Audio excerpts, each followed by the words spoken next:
Hello students, welcome to my channel. और आज हम बात करेंगे एयर पॉल्यूशन की। इससे पहले हमने पिछले लेक्चर में जो एनवायरमेंटल इश्यूज का फर्स्ट लेक्चर था उसमें हमने pollution, pollutants, source of pollutants या सोर्स ऑफ पॉल्यूशन के बारे में बात किया था। आज हम एयर पॉल्यूशन के बारे में बात करेंगे। ओके, तो जैसा कि हम छोटी क्लासेस से पढ़ते आ रहे हैं, एयर पॉल्यूशन का मतलब क्या होता है कि जो एयर की क्वालिटीज हैं, मतलब कौन सी qualities, physical, chemical and biological properties of air, इनके अंदर अगर कोई चेंज आता है, कोई अनडिजायरेबल केमिकल्स अगर वहां पर एंटर हो जाते हैं तो उसको बोलते हैं हम एयर पोल्यूशन। ठीक है, तो हम क्या बताएंगे, physical, chemical and biological properties of air gets changed, undesirable,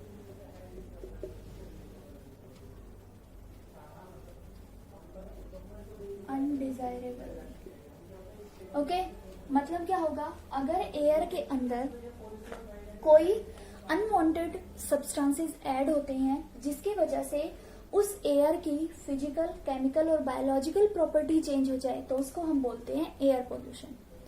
air pollution जो होता है वो बहुत सारे टाइप से होता है और उस एयर पोल्यूशन के अंदर कुछ गैसेस आती हैं, जैसे harmful gases like carbon dioxide, carbon monoxide, sulphur dioxide, nitrogen के ऑक्साइड्स, ठीक है, NO2, NO3, N2O, ये सब।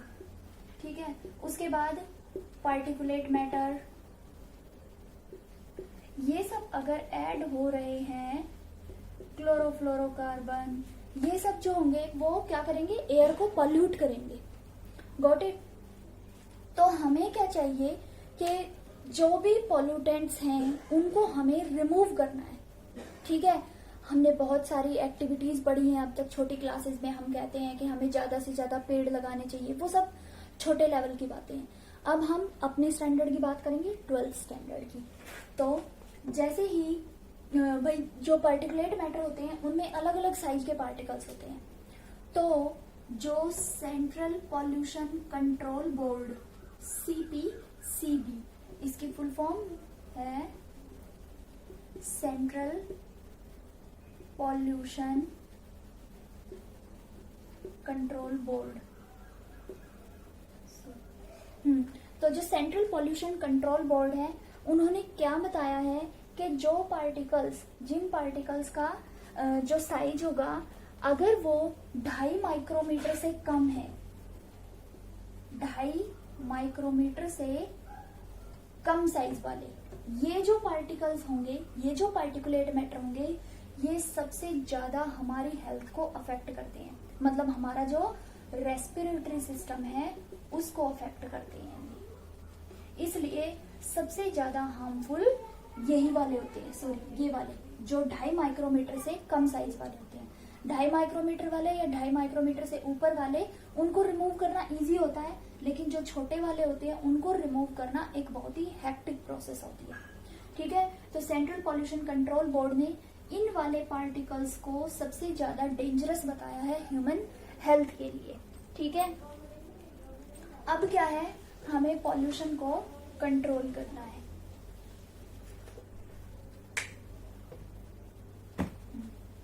तो हम पॉल्यूशन को कंट्रोल कैसे करेंगे, कंट्रोल ऑफ गैसियस पॉल्यूटेंट्स।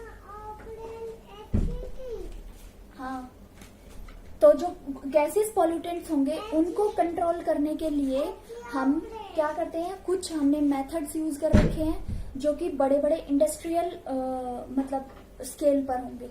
ठीक है, नॉर्मली घरों में हम वो यूज नहीं करते हैं, इंडस्ट्रियल स्केल पर जो यूज होंगे उनके बारे में हम बात करेंगे। तो इसमें सबसे पहला है कैटालाइटिक कन्वर्टर। कैटालाइटिक कन्वर्टर, तो जो कैटालाइटिक कन्वर्टर होगा उसमें क्या होता है, उसमें कुछ जो कैटालाइटिक रोड्स होती हैं वो यूज होती हैं। मतलब क्या होगा, उसमें कुछ मेटल यूज होंगी और ये मेटल स्पेसिफिक होंगी किसकी, पैलेडियम, यूरेनियम या रोडियम की। ठीक है, ये जो कैटालाइटिक कन्वर्टर होगा ये किसमें, व्हीकल्स में यूज होता है। ठीक है, व्हीकल्स के लिए होगा ये कैटालाइटिक कन्वर्टर। ये क्या करेगा, जो ये मेटल्स होंगी ये क्या करेगी, जो अनबर्न्ड हाइड्रोकार्बन्स होंगे,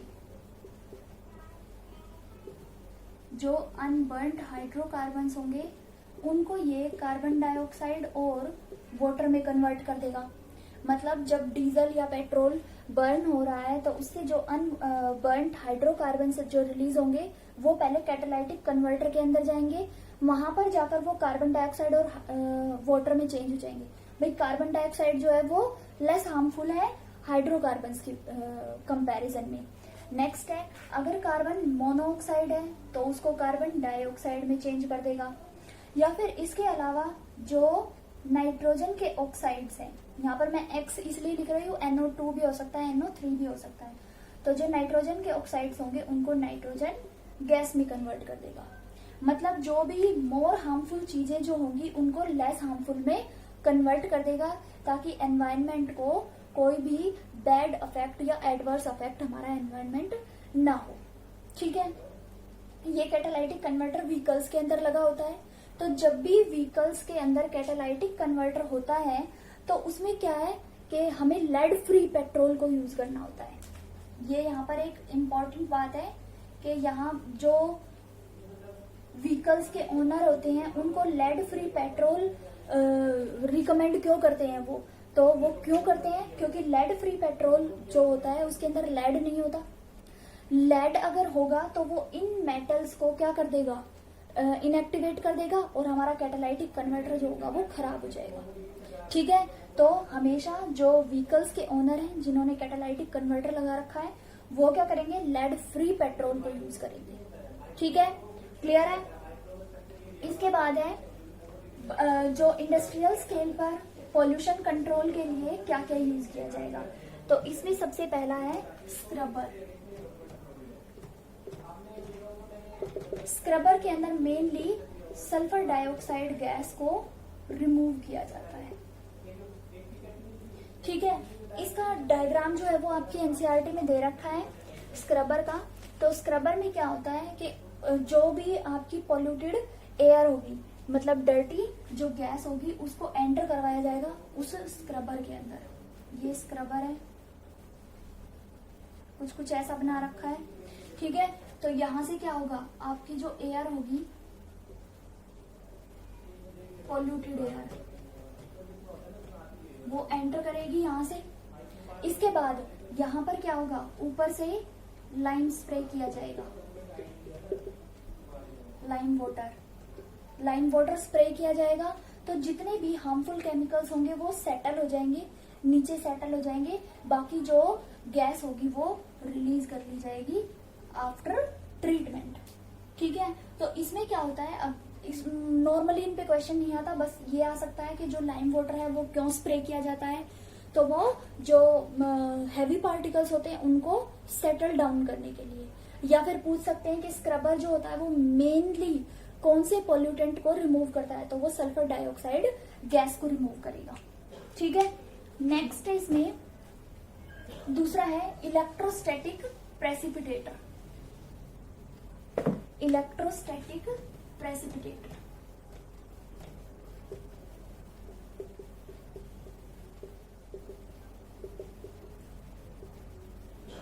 इसमें क्या होता है, जो डर्टी एयर होगी उसको यहां से पास करवाया जाएगा।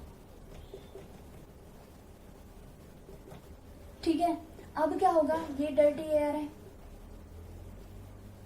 यहां पर क्या दिया जाएगा, इलेक्ट्रॉन्स दिए जाएंगे और ये इलेक्ट्रॉन्स जो होंगे वो इनके ऊपर नेगेटिव चार्ज लगा देंगे। जैसे ये हमारे क्या है, डर्टी एयर के पार्टिकल्स हैं, तो इनके ऊपर क्या होगा, इलेक्ट्रॉन आ जाएंगे और इलेक्ट्रॉन जैसे ही आएंगे तो ये क्या बन जाएंगे, नेगेटिवली चार्ज्ड, और इन नेगेटिवली चार्ज्ड को क्या बोलते हैं, कोरोना। ठीक है, अब ये जो नेगेटिवली चार्ज होंगे आगे यहाँ पर क्या लगी होंगी, कलेक्शन प्लेट। ये कलेक्शन प्लेट क्या होंगी, पॉजिटिवली चार्ज होंगी। इनके ऊपर पॉजिटिव चार्ज है, यहाँ पर कोरोना नेगेटिवली चार्ज है, तो ये जो कलेक्टिंग प्लेट होंगी ये इनको कलेक्ट कर लेगी, मतलब यहीं पर रोक देगी, और आगे जो निकलेगी वो क्लीन एयर निकलेगी। ठीक है, तो क्या हुआ, यहाँ पर जो क्या होंगे, पार्टिकल्स भी, पार्टिकुलेट मैटर भी यहाँ पर रिमूव किया जाएगा, और गैसेस को भी यहाँ पर रिमूव किया जाएगा। ठीक है, हो गया। इसके बाद हमें एक बात करनी है कि जो एयर एक्ट जो था, एयर एक्ट से पहले एक और एक्ट बताऊंगी मैं, एनवायरमेंट प्रोटेक्शन एक्ट। ये एनवायरमेंट प्रोटेक्शन एक्ट जो है वो कब लागू किया गया था, 1986 में। ठीक है, 1986 में एनवायरमेंट प्रोटेक्शन एक्ट आया था। उसके बाद एयर एक्ट, इनकी हमें डेट याद रखनी है, कई बार आ जाती है। 1981 में एयर एक्ट आया था, लेकिन उसकी अमेंडमेंट जो थी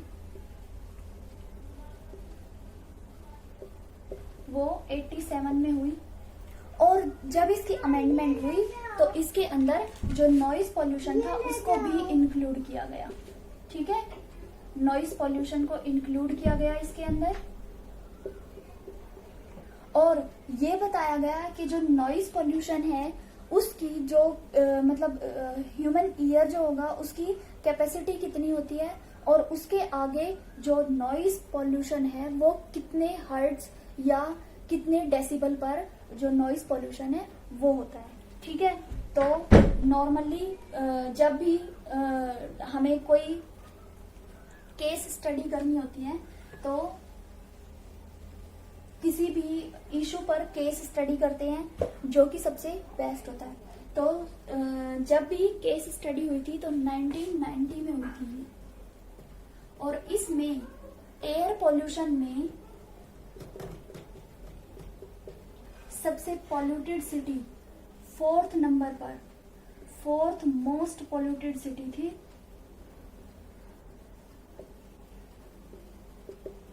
कौन, दिल्ली। ठीक है, तो क्या किया गया वहां पर 1990 के बाद, वहां पर जो डीजल या पेट्रोल बसेस थी उनको सीएनजी पर स्विच ऑफ किया गया, मतलब वो स्विच ओवर करेंगे टू सीएनजी। सीएनजी यूज करना कंपलसरी हो गया, क्योंकि ये सीएनजी जो होता है वो बहुत सेफ होता है, चीप भी होता है, मतलब सस्ता होता है इनके कंपैरिजन में, और ये पॉल्यूशन भी नहीं करता, इसलिए सीएनजी प्रेफर किया गया। जो कम्युनिटी या फिर आप कह सकते हो कि जो हमारे बसेज हैं, ऑटो हैं, उनको सीएनजी यूज करने के लिए बोला गया। उसके बाद जब देखा गया तो 1997 से 2005